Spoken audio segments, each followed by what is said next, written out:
आज तक इंडिया कहाँ पे है, इंडिया को तो छोड़ें, आप बांग्लादेश के देख लें, ठीक है।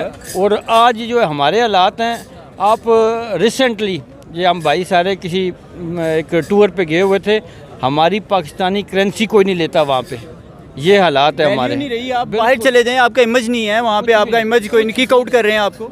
सर जी कुछ भी नहीं है, सिर्फ और सिर्फ एक जंग बाकी है। जंग को आप किसी भी उस ज़ुमरे में ले लें कि इन 3 इदारों के ख़िलाफ़ जो है ना हमें डट के खड़ा होना चाहिए। बिलखुसूस ये जो बैरोक्रेट्स और ये जो एक फजूल किस्म के थर्ड क्लास ये जो सियासतदान हैं, इनको जो है ना हमें थोड़ा सा हदायत हमें इनको दिखानी चाहिए, बाकी देखें क्या होता है। अच्छा सर, मैं आपसे ये जानना चाहूँगा कि जो 1947 में जो पार्टीशन हुई थी, उस पार्टीशन के बाद जो आज पाकिस्तान के हालात है, आज भी पाकिस्तान वही स्टैंड कर रहा है, क्या वजह है? पता है क्या, चाइना के अंदर रेवोल्यूशन लेकर आया था कौन? मऊद तंग। कायद-ए-आज़म रहमतुल्लाह अलैह 1948 के अंदर अल्लाह के पास चले गए थे। उन्होंने मुल्क को तो आज़ाद करा दिया था, खित्ते को, लेकिन हमें आज़ाद कराना था, अभी सिस्टम देना था, इदारे बनाने थे, जो जेन्युइन लोग थे इदारों के ऊपर बिठाना था। लेकिन अल्लाह की मर्ज़ी थी, आप चले गए 48 के अंदर अल्लाह के पास, हम तो गुलाम के गुलाम ही रहे, मुल्क आज़ाद हो गया, पर हम इनसाइडली गुलाम थे। गोरे चले गए, भूरे हम पे मुसल्लत कर दिए, फिर हम खोते कोड़ों की ज़िंदगी गुजारते रहे। हमें तो पता ही नहीं था कि हम गुलाम हैं, हमें तो सारी ज़िंदगी ये शौक कराया गया कि आज़ाद मुल्क है, आज़ाद मुल्क है। आज़ाद मुल्क तो था, पर हम तो गुलाम थे। फिर अल्लाह ताला ने हमारे पास एक ऐसा आदमी भेजा, कोई आदमी बैठा हुआ था सिंध का किला बनाकर, सिंध की रियाया, जैसे पहले रियासतें होती थी, कोई पंजाब का, कोई बलोचिस्तान में, कोई KPK में, कोई सिंधी का नारा लगा रहा था, कोई पंजाबी का नारा लगवा रहा था, कोई बलोची का लगवा रहा था। फिर अल्लाह ताला ने हमें एक आदमी भेजा, मेरी कौम, मैं तुम्हारे लिए लड़ूंगा। पाक ना सिंधी है कोई, ना बलोची है कोई, ना पठान है, ना मुहाजिर है, किसने कहा मैं कौम बनाऊंगा? मेरे पाकिस्तानियों का नारा, वो तो नारा ही इनसे बर्दाश्त नहीं हो रहा। हम लोग कैसे इकट्ठे हो जाएं, हम कैसे एक कौम बन जाए? क्यों? मज़े लगे हुए हैं, गड्डियाँ मिली हुई, इंजॉय हो रहा, कोई बच्चा वहाँ पढ़ रहा, कोई वहाँ पढ़ रहा। आप अंदाज़ा करो कि एक, आपसे ये जानना चाहूँगा कि 1971 में एक बांग्लादेश हमसे अलहदा हुआ था, जिस तरह की सूरत हाल 1971 में पैदा हुई, क्या अभी फिर उस तरह की सूरत हाल पैदा की जा रही है? भाईजान आपने सवाल बहुत अच्छा पूछा है, और यकीन जानिए हमारे अबाउजदाद जो है ना, मैं बिलोंग करता हूँ महाजिर फैमिली से, मेरे वालिद साहब बांग्लादेश से ही आए हैं। हमारा पार्वतीपुर में आटे की फैक्ट्री थी, और यकीन जानिए मैं उस वक्त अपने वालिदैन को बताता था कि हमने उनको धोखा दिया। यकीन जानिए मेरी जो बातें हैं वो सच्ची हो रही है, और रोना आ रहा है कि हमने उनके साथ ज़्यादती की अपने मुसलमान भाइयों के साथ। यार ये दहशतगर्दी का सर्टिफिकेट आप कैसे बांट सकते हो? आपने पहले 71 में अलहदा किया, 16 लाख बंदे मार दिए, आज वही फिर चीज़ का दुख तो है ना आज हमें। बिल्कुल दुख है यार, मंजर आम में हर चीज़ें आ रही। मुस्लिम भाई हैं, मैं आपको तफसील से बताता हूँ भाईजान। अल्हम्दुलिल्लाह मैं 2015 में इलेक्शन लड़ा हूँ, PTI से कौंसल जीता हूँ। इमरान खान का मैं समझता हूँ आखिरी खिलाड़ी हूँ, मगर अल्लाह ताला ने इतनी इल्म दी, मैंने इस पर रिसर्च किया 2.5 साल। 1971 कराया, मैं ज़्यादा बात पीछे के नहीं ले जाता। 71 में उनको गद्दार बोला, उनको दहशतगर्द बोला, उनका खून बहाया गया ना हक, और क्या रिजल्ट आया? वो आगे आप पीछे, या तो आप आगे आते, ये तो आपके लिए डूब मरने का मुकाम है। मैं समझता हूँ यकीन जानिए एक पोलियो के कतरे नहीं बनाए हुए, शर्म आता है, इनके बच्चे बाहर पढ़ रहे हैं, बाहर रह रहे हैं, और हमारा मुल्क फिर कि हम 75 सालों में हम क्यों नहीं आगे बढ़ सके? अगर हम अपने नेबर कंट्री इंडिया की बात करें, वो हमसे बहुत आगे बढ़ चुके हैं, बल्कि अभी वो दुनिया की 5वीं बड़ी इकोनॉमी बन चुका है। सर 1.5 साल दे आज़ादाना तौर पर 1.5 साल दे ये कौम मुझे। मैं इतना पढ़ा लिखा नहीं, सिर्फ मैट्रिक पास हूँ, मैं इस मुल्क को निकाल सकता हूँ, मैं इतना सा बंदा हूँ। कहाँ सबको ये पैसा दौलत ये नाम नूम की ज़रूरत नहीं है। वो पता है क्या चाहते हैं? कायद-ए-आज़म 48 के अंदर फौत हुए थे, आज तक कायद-ए-आज़म का नाम है। सर मैं भी आ रहा हूँ हिस्ट्री, क्योंकि बात को एक्सप्लेन करना है तो फिर प्रॉपर सुनो। अब खान साहब ने कहा कि ज़िंदगी दुनिया की हिस्ट्री में मेरा नाम आना चाहिए। मैं आज नहीं 100 साल 200 साल के बाद भी मेरा नाम, और कितने कितने बड़े बिजनेसमैन होते हैं, अरबों खरबों रुपया मर के चले जाते हैं, किसी को पता लगता नहीं। Let me explain you one thing more, ये कौम एक अजीम कौम है। यार ये कैसी अजीम कौम है? कैंसर अस्पताल बनाऊंगा मैं, उसने कहा ये नामुमकिन काम है, नहीं मैं बनाऊंगा। नामुमकिन काम, सारी दुनिया ने कहा था ये नामुमकिन काम है, खान ने कहा नहीं मैं बनाऊंगा, मैं देखूंगा कैसे नहीं बनता। वो पैसा कहाँ से आया? 5 रुपये उसने दिए, 10 रुपये उसने दिए, औरतों ने जेवर दे दिया, बच्चों ने, अवाम ने बनाया ना। बिल्कुल उसने कहा यार ये कौम जो जो दुनिया कहती थी नामुमकिन काम है, इस कौम ने इस काम को मुमकिन काम करके दिखा दिया। बिल्कुल ऐसे। ठीक है, और ये कौम एक अजीम कौम है पर नाली में पड़ी हुई है। मैं लड़ूंगा इस कौम के लिए, तब वो खड़ा हो गया हमारे लिए खड़ा हुआ है वो। अब हमें एक लीडर मिल गया है। अगर खान साहब को ये लोग जो कोशिश में है आइसोलेट कर दो, इस केस को ख़त्म करो, खान को ख़त्म करो, we don't need many more. इसका मतलब अगर खान को ख़त्म कर दिया तो फिर 100 साल की ग़ुलामी दोबारा, यानी कि मुझे पता है कि मैं ग़ुलाम और में ज़िंदगी गुजारूंगा।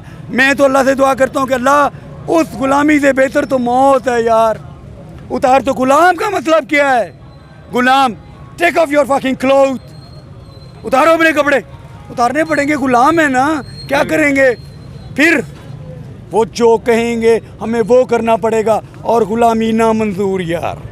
सर इस सब के पीछे कौन है? अमेरिका है, इंडिया है, बांग्लादेश है, कौन है? देखो पता है क्या, दे आर बिग प्लेयर्स बैठे हुए हैं। अब गुलाम खान साहब क्या बात करते हैं? अमेरिका से हमारी क्या दुश्मनी है? वाहे हम पागल हैं अमेरिका से लड़े, हम ब्रिटेन से लड़े क्यों? वहाँ के सियासतदान जो हैं ना, वहाँ के पॉलिटिशियन जो हैं, वो हर वक्त किसके लिए लड़ रहे होते हैं? अपनी कौम के लिए। किसी तरह हम अपनी कौम को फ़ायदा करें, पाकिस्तान से पैसा छीने, जर्मनी से पैसा छीने, बांग्लादेश से पैसा छीने, पैसा छीन के अपनी कौम के ऊपर लगाए। हर मुल्क ये कर रहा है। उनका अगर हम में इतना दम हो, हम अपने लोगों के लिए उन लोगों से छीन के लेकर आए, वो इसका मतलब थोड़ी कि हम उनसे लड़ रहे हैं। अगर खान साहब ने कहा नहीं, हम आपसे बात करने के लिए तैयार है, हमें पैसे वैसे नहीं चाहिए, हमें पैसे नहीं चाहिए, हम पेट से पत्थर बांध लेंगे, हमें परवाह नहीं है। हाँ, कोई बिजनेस करना है हमारे साथ तो हम तुम्हारे साथ करने के लिए तैयार है। सारी ज़िंदगी अमेरिका चोर, अमेरिका नाराज़, अमेरिका मुर्दाबाद के नारे लगाने वाले आज अमेरिका के ही गिट्टों में बैठे हुए हैं। आंखों में आंखें तो खान ने डाली है ना। खान ने कहा हम आपसे बराबरी के लेवल पे बात करना चाहते हैं। आप सोचो कि आप एक गरीब आदमी हो, टूटी हुई इसी तरह चप्पल पहनी हुई है, आपके पास कोई पैसा नहीं है, और आप अपने मिनिस्टर के सामने जाके बैठ के बात करो। हाँ भी बराबरी पे बात करो। क्या वो मिनिस्टर आपके साथ बात करेगा? नहीं करेगा। इसी तरह ही वो गरीब आदमी हम हैं और वो मिनिस्टर अमेरिका है, लेकिन इज्जत सबकी बराबर है। बाहर के ममालिक की बात करें, लोग इकनॉमिकली तौर पे अपने आप को स्ट्रॉन्ग कर रहे हैं। बांग्लादेश को देखा जाए, इंडिया को देखा जाए, अगर हम बात करें जी हम किस मुकाबले की बात करते हैं दूसरे ममालिक के साथ, जी हम मुकाबले में आएंगे, हम उनके साथ ऐसा कर देंगे वैसा। देखिए हम माशी लिहाज से क्यों नहीं अपने आप को बेहतर करते? भैया मैंने कहा ना कि माशी तौर पे तो आप उस वक्त मुस्तहकम होंगे ना कि जब तक इस मुल्क के अंदर जमहूरी स्टेबिलिटी आएगी। जब तक ये स्टेबिलिटी नहीं, 5 ईयर गुजर गए सर। 75 ईयर्स गुजर गए हैं, तो खान साहब क्या पीट रहे हैं? ये अरसा 25-26 साल से खान साहब यही पीट रहे हैं ना कि कौम जागे। जाग गई अवाम तो अब। और हाँ, अब इलेक्शन ही हो रहे सर इलेक्शन नहीं हो रहे, तो ये 3 दिन पहले जो इधर हमारे इधर ज़मान पार्क में जो कुछ हुआ है, तो क्या आप समझते हैं कि आवाम जाग गई है? दुनिया इस टाइम पाकिस्तान का मजाक उड़ा रही है कि जो हालात पाकिस्तान में पैदा किए जा चुके हैं, इस पे बाहर की जो लोग हैं, इंडिया है, बांग्लादेश है, उनके जो मीडिया है वो इस चीज़ पर हंस रहे हैं। तो सर जी हम तो यही कहते हैं ना, फिर इस्टेब्लिशमेंट और रियासत के जो इदारे हैं वो इस पे सोचे ना। चाहे वो इदारा वो जुडिशरी है, चाहे वो मिलिट्री इस्टेब्लिशमेंट है, चाहे वो सिविल ब्यूरोक्रेसी है, ये तो सब ने मिल के सोचना है ना। एक खान साहब की जिम्मेदारी है। खान साहब तो पहले भी कह चुके हैं कि मैं को अकेला इस बारे में सोचूं, आवाम भी मेरे साथ खड़ी हो, इदारे मेरे साथ खड़े हों। और खान साहब का जो विजन था कि तमाम इदारे जो खुद मुख्तार हैं वो अपने दायरा कार में रह के काम करें। ये जो हमारे मुल्क की बदकिस्मती है, 70-80 साल से ये ख़ानदान हम पे मुसल्लत है, हम पर हुक्मरानी करते हैं। अगर ये अहल होते हुक्मरानी के तो ये बाहर इनके बच्चे बाहर है, इनके जायदादें बाहर है, इनके फैक्ट्रियाँ बाहर है, इनका सब कुछ बाहर में। अभी हमारी मुल्क की एक और बदकिस्मती ये शहबाज शरीफ साहब को देख लीजिए कि उन्होंने स्टाम्प पेपर पे लिख के श्योरिटी दी हुई है कि मियाँ साहब, बड़े मियाँ साहब जो है वो मतलब 10-15 दिन में या 20 दिन में इलाज के बाद वापस आएंगे। वो उधर चोर है, वो उधर बेटा है, वो प्रोक्लेम ऑफेंडर है, इश्तिहारी है। और इधर जो है खान साहब जो है जिन्होंने पाकिस्तान बाहर कमाया, क्रिकेट के दौर से बाहर कमाया, सेलिब्रिटी है, अस्पताली बनाए, यूनिवर्सिटियाँ बनाई, कॉलेजेस बनाए, केपी में सेहत कार्ड लाया, ख़ुद उस पर कोई करप्शन की कोई चार्जेस लेवल नहीं है। ये गड़ी और ये तो इंसान की आंखों में वो धूल झोंकना है।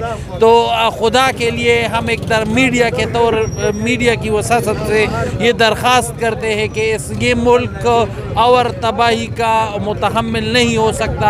इकनॉमिकली हम बिल्कुल डिफ़ॉल्ट हो चुके हैं। तो हुकूमत को चाहिए, इस्टेब्लिशमेंट को चाहिए, मुक़्तदर इदारों को चाहिए कि जल्द अज जल्द इलेक्शन का इनेकाद कराएं और फिर लोगों को ये चांस दे कि वो डिसाइड करें कि वो किसको अपना हुक्मरान मुंतखब करना चाहते हैं। और 75 साल हो गए हैं, सेपरेशन हुई है, पाकिस्तान और इंडिया वजूद में आया है। दोनों की बात करने लगा हूँ कि सेपरेशन के बाद अभी करंट सिचुएशन क्या देख रहे हैं पाकिस्तान की, और आप अपने नेबर कंट्री इंडिया की क्या सिचुएशन देख रहे हैं? बदकिस्मती से सर जी, जब से पाकिस्तान बना है इंडिपेंडेंस के बाद, तो मुख्तलिफ दौर में आमिर हुक्मरान आए, उन्होंने डेमोक्रेसी को डिमोलिश किया, उन्होंने कानून को अपने हाथों अपने पैरों तले रूंढ डाला। यहया खान आया, तायूब खान आया, ज़ियाउल हक आया, फिर पराए जंग को 1979 में USSR की जंग को हम पुख्तून बेल्ट पर मुसल्लत कराया। इससे पुख्तून कौम जो है वो बिल्कुल सफ़े हस्ती से मिट गए। इतनी इकनॉमिकली वो गरीब हो गए। अभी भी बदकिस्मती से कल या 2 दिन पहले भी ड्रोन अटैक हुए। खान साहब, हम इसलिए यहाँ आए हैं, मर्दान से 600-700 किलोमीटर का